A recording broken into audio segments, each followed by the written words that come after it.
Hello friends, it's Lisa and welcome to my bullet journal setup for the month of July. For this month, I wanted to do a kind of picnic kind of theme, and I really wanted to do a more like doodle heavy kind of sketched out look, very similar to what I did in my March bullet journal setup where I did like the library theme.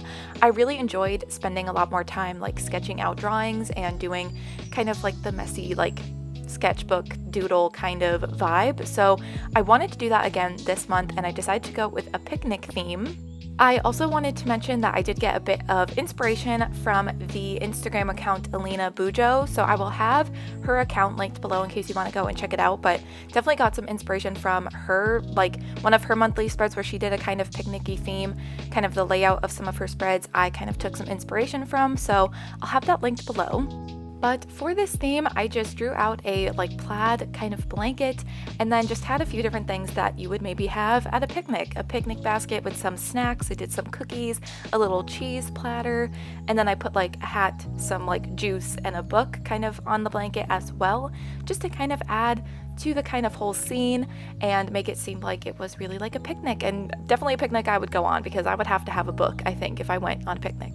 Can't tell you the last time I went on a picnic, but this kind of made me want to go on one, so definitely had a lot of fun thinking of the different things that I could put on the blanket and put into this picnic scene.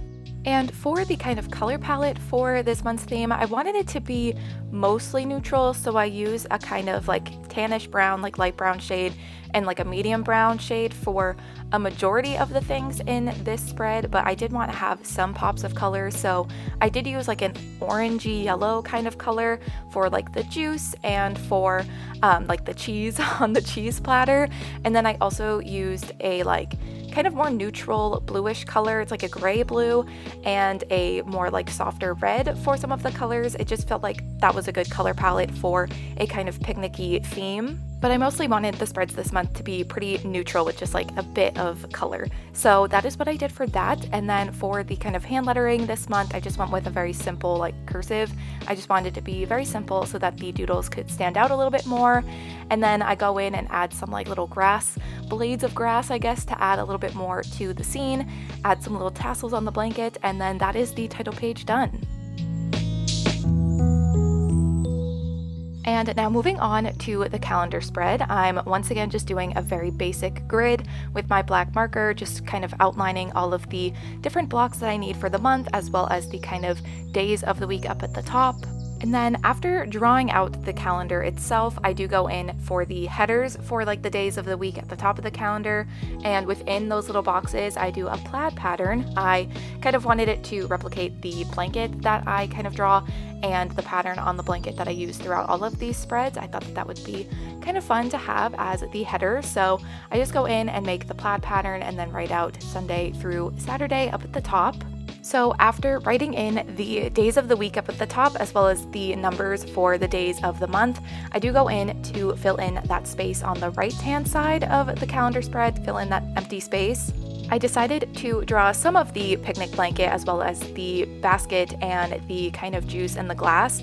I didn't want to draw everything. I thought it would be kind of cool to have it like partially off the page and just have it like peeking into that corner, just to fill in some of that empty space. But I think these were really easy doodles to do. They were very simple, and I mean, most of it just took time to like sketch it out beforehand, but it really didn't take that long. I think because I wanted them to look a bit more sketched out and a little bit more messy, but I really like the way that these doodles came out and the way that it kind of peeks into this calendar page.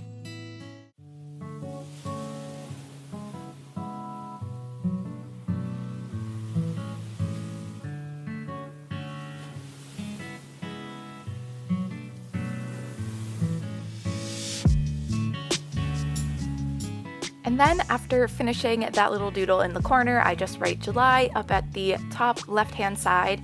And I also decided to add some washi tape to the spread just to kind of fill in even more of that empty space. I just felt like it was a little too empty, but I didn't want to do too many drawings and make it look like too crowded. So I just added some washi tape. I also went back and forth a million times deciding which colored washi tape I wanted to use. So you will see me put down a like bit of yellow washi tape at one point, but then that gets replaced with red washi tape because I thought it looked a little bit better. I'm very indecisive when it comes to washi tape and sticker selections, but I did add some washi tape just to kind of fill in that empty space, and then that is the calendar page complete.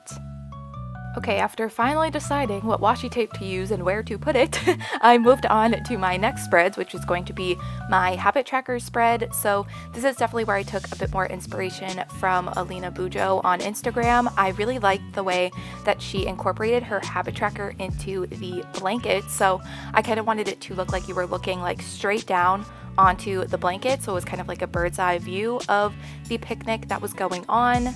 So I first just sketched out the doodles that I wanted to have on the picnic blanket on this particular page, so I didn't draw a line over where I wanted a doodle, and then I did the kind of big square for the actual blanket, and then I kind of put the little habit trackers in the center of the blanket. I think you'll see what I mean when I actually start doing it, but I just wanted the actual like habit trackers to be kind of involved and a part of like the pattern, I guess, in the blanket, but also still stand out enough where I knew where I was supposed to be keeping track of my different habits.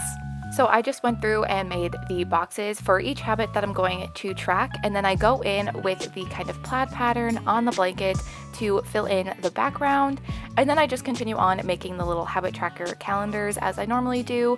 I label what habit is correlating with which calendar, and I kind of also use the tan marker to block out any of the parts where it wasn't actually a part of the calendar. So I kind of have like what would technically be August in the calendar spread, if that makes sense, but I blocked that out with the marker. And yeah, I just really like the way this looks. I think it's really cool to incorporate the blanket as a part of the habit tracker. I think it just really is a cool way to bring in the theme while also still having my habit tracker be very practical and still be able to be used the way I always use it.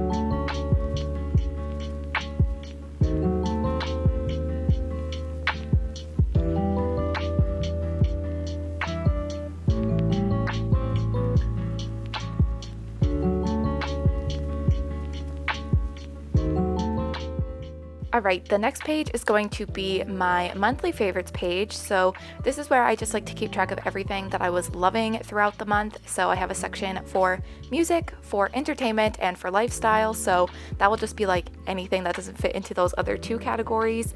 And this is one of my favorite spreads to do each month. I think it's such a fun spread to be able to look back on, to see the things that I was loving during that time of year. It's like when I look through my old bullet journals, which is not something I do super often, but it has happened. When I look through my old bullet journals, like this is one of my favorite spreads to look at, just to see what I was loving and what like stood out to me during that month. So I always have to include this.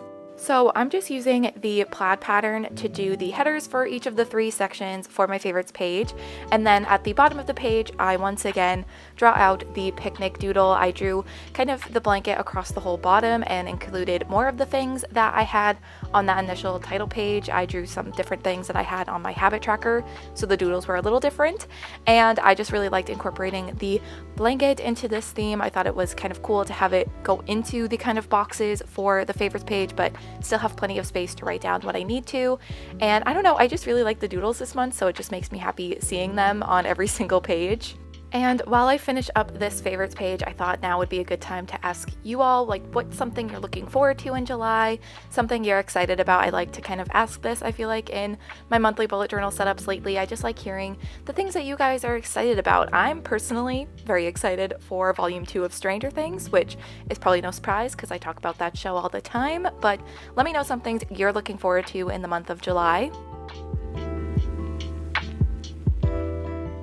And now we're on to the final spread, which is going to be my first weekly spread of July. And I do show a flip through of what all of my weekly spreads kind of ended up looking like, but they're all basically the same. I went back to this like 8-box kind of format that I really enjoy. I just think it works really well for me. So I'm drawing 7 boxes kind of equally spaced out on one side of the page, and then in that 8th box, that 8th area, I draw a little mini calendar of the month just so I can see at a quick glance when I'm filling out my weekly spreads what the month kind of looks like, where we are within that week in the month. If that makes any sense, I just think it's really helpful to have that to quickly reference in my weekly spread section. So I have that little calendar, as tedious as it is to do 4 different times, writing out the little numbers every time, but it is really helpful. And then I have the 7 boxes for the 7 days of the week for that weekly spread. And then that is it. That is what all of my weekly spreads kind of look like. I like that they're pretty similar and very like simple, and I have plenty of space to write down what I need to do. I just think that this layout really works for me, so I'm gonna keep doing it for as long as I can until I get sick of it.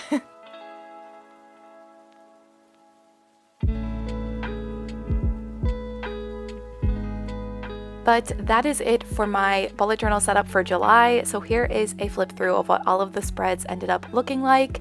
I'm pretty happy with this theme. I love a good neutral theme, and I also think like the kind of more sketched out doodle heavy themes are definitely more of my favorites to do. So I definitely want to do more like this in the future, but definitely let me know what your theme for July is down below in the comments. But other than that, thank you guys so much for watching, and I will see you in my next one.